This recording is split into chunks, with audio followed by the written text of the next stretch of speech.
غیر استعمال شدہ برتنوں پر زکوٰۃ کا حکم۔ ہمارے گھر میں کچھ برتن ہیں جو 29 سال سے استعمال نہیں ہوئے۔ If if if if. کیا ان برتنوں کی زکوٰۃ واجب تھی؟ اگر واجب ہے تو اب کس طرح ادا کی جائے گی؟ شارق بہار انڈیا سے۔ بھائی ان کو عجائب گھر میں رکھ لیں، آثار قدیمہ کے طور پر ٹکٹ لگا دیں، بہت زبردست ٹکٹ چلے گا کہ جی 29 سال پرانے برتن ہیں فلاں کے گھر میں۔ دیکھو نبی صلی اللہ علیہ وسلم نے بھی اور اللہ تعالیٰ نے بھی قرآن یعنی مال کو جمع کرنے سے منع کیا ہے، تو یہ آپ نے کیوں 29 سال سے برتن سنبھال کے رکھے ہوئے ہیں جن کا استعمال ہی نہیں ہے؟ جو گھر میں چیز استعمال میں نہیں آ رہی صدقہ کر دیا کریں، یہ بیچ کے پیسے کھا جایا کریں اس کے۔ تو میں تو معمول ہے کہ جو چیز گھر میں 1 سال استعمال نہ ہو بس اس کی سزا یہ ہے کہ اب نکلے گی گھر سے۔ وہ کیوں استعمال نہیں ہوئی 1 سال سے؟ اس کا مطلب ہماری ضرورت نہیں ہے۔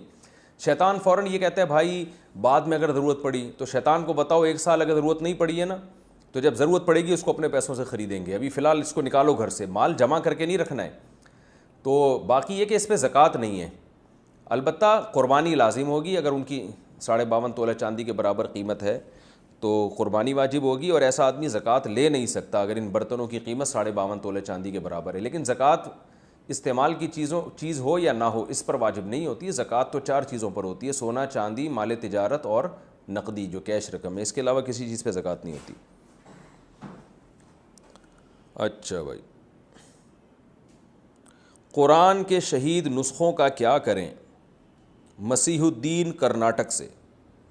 گھروں میں بہت سارے قرآن شریف ہوتے ہیں جو پھٹے ہوئے ہوتے ہیں، یا اس میں بہت ساری دینی کتابیں ہوتی ہیں، ان کا کیا کیا جائے؟ کہتے ہیں کہ انہیں کنویں میں ڈال دینا چاہیے، اس بارے میں رہنمائی فرمائیں۔ کیا انہیں دفنا دیں یا جلا دیں؟ دفنا بھی سکتے ہیں، جلا بھی سکتے ہیں۔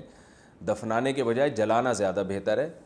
ایک تو جلانا توہین کی نیت سے ہوتا ہے، وہ تو بالکل حرام ہے۔ ایک جلانا اس لیے ہوتا ہے تاکہ توہین ان کی نہ ہو سکے، یہ فنا کر دیا جائے ان کو، تو جلا کے راکھ کو پھر آپ دبا دیں، یہ زیادہ آسان ہے۔ ہمارے حضرت مفتی رشید احمد صاحب رحمہ اللہ کے پاس ایسی ایک برتن رہتا تھا، ایک جس میں کیا ہوتا تھا، مقدس اوراق ڈالے جاتے تھے اور آخر میں ان پہ آگ لگا دی جاتی تھی، تو یہ سب سے آسان طریقہ ہوتا ہے۔ قضا نمازیں کس طرح پڑھیں؟ قضا نمازیں کس طرح پڑھنی چاہیے؟ کیا ان کی 5 نمازیں اکٹھے ایک وقت میں پڑھ سکتے ہیں؟ وحید اللہ خان کوہاٹ سے۔ جی ہاں، ایک وقت میں، ایک دن میں آپ پڑھ سکتے ہیں، ایک ٹائم پہ بھی پڑھ سکتے ہیں۔ 5 نہیں بلکہ وطر کی قضا بھی واجب ہے، تو وطر ملا کے 6 ہو جائیں گی، تو وہ قضا اکٹھی بھی پڑھ سکتے ہیں۔ اور نیت یہ کرنی ہے کہ میرے ذمے، جیسے فجر آپ پڑھ رہے ہیں تو نیت یہ کریں میرے ذمے فجر کی جتنی نمازیں لازم ہیں ان میں سے میں سب سے پہلی نماز پڑھ رہا ہوں۔ تو دوبارہ جب فجر پڑھیں گے تو بھی یہ نیت کریں گے کہ میرے ذمے فجر کی جتنی نمازیں ان میں سب سے پہلی، اس لیے کہ وہ جو پڑھ چکے ہیں وہ تو ذمے میں رہی نہیں ہے نا، تو اب جو ذمے میں رہ جائیں گی ان میں سب سے پہلی، تو اسی طرح پڑھتے چلے جائیں، وطر بھی اور ظہر بھی اور عصر بھی، اور اس میں سنت نہیں پڑھی جائے گی۔ رکوع سجدے میں کتنی بار تسبیح پڑھیں؟ سنت اور نفل نمازوں میں رکوع سجدے کی تسبیح کتنی مرتبہ پڑھنی چاہیے؟ وحید اللہ خان کوہاٹ سے۔ بھائی کم سے کم درجہ 3 دفعہ تو پڑھنی چاہیے، زیادہ کی کوئی حد نہیں ہے۔ صحیح بخاری صحیح مسلم کی حدیث ہے کہ آپ صلی اللہ علیہ وسلم رات نماز کے لیے کھڑے ہوئے اور آپ صلی اللہ علیہ وسلم نے پہلی رکعت میں سورہ بقرہ، سورہ آل عمران، سورہ نساء کی تلاوت کی، اتنی لمبی نماز، اتنی لمبی رکعت۔ اور جب آپ نے رکوع کیا تو آپ فجعل یقول سبحان ربی العظیم، آپ صلی اللہ علیہ وسلم سبحان ربی العظیم کہنا شروع کیا آپ نے، اور کہتے چلے گئے، اتنا لمبا رکوع کیا کہ جتنا لمبا آپ نے قیام کیا تھا۔ اور جب آپ صلی اللہ علیہ وسلم نے سجدہ کیا ہے تو اس میں صحابی فرماتے ہیں فجعل یقول سبحان ربی الاعلیٰ، تو اس میں آپ صلی اللہ علیہ وسلم نے سبحان ربی الاعلیٰ کہنا شروع کیا، اور اتنا لمبا سجدہ جتنا لمبا رکوع۔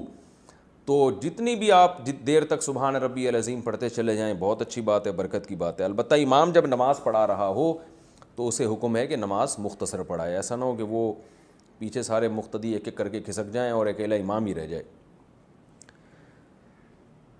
شادی کے بعد زنا کا علم ہوا تو کیا کریں؟ اگر شادی کے بعد میاں یا بیوی کو پتہ چلے کہ ان کے شریک حیات نے شادی سے پہلے کئی دفعہ زنا کیا ہوا ہے تو وہ کیا کریں؟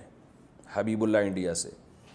دیکھو کسی کے بھی گناہ کا علم ہو تو سب سے پہلا حکم ہے کہ اس پہ پردہ ڈالا جائے، اس کو لوگوں کے سامنے بیان کرنے کی اجازت نہیں ہے۔ اب باقی کیا کیا جائے یہ ان کا ذاتی معاملہ ہے، صبر بھی کر سکتے ہیں اور ایک دوسرے سے علیحدگی کا مطالبہ بھی کر سکتے ہیں۔ تو وہ چونکہ ان کی نجی زندگی ہے، ذاتیات، ہر ایک کا اپنا مزاج ہوتا ہے۔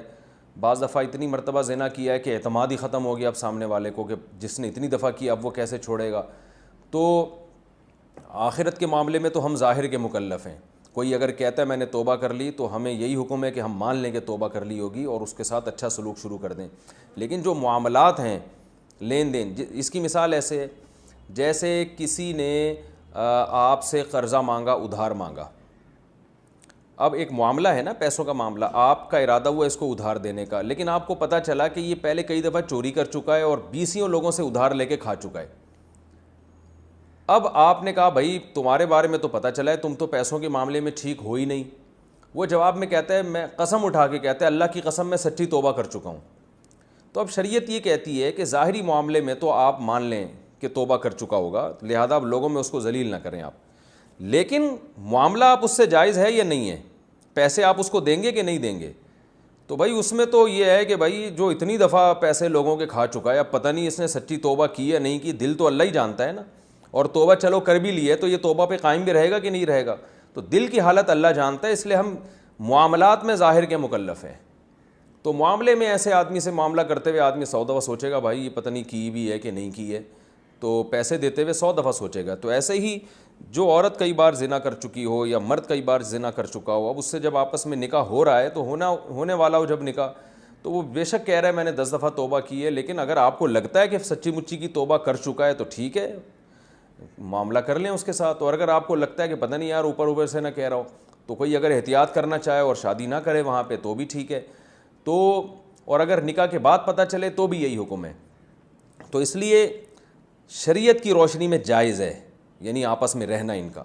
باقی کرنا کیا ان کو چاہیے تو یہ خود فیصلہ کریں کہ ساتھ رہنا ہے یا علیحدگی اختیار کرنی ہے، اس بارے میں کوئی رائے نہیں دے سکتا۔ اس میں ہر آدمی کا مزاج الگ ہوتا ہے، لوگوں میں حساسیت مختلف نوعیت کی ہوتی ہے۔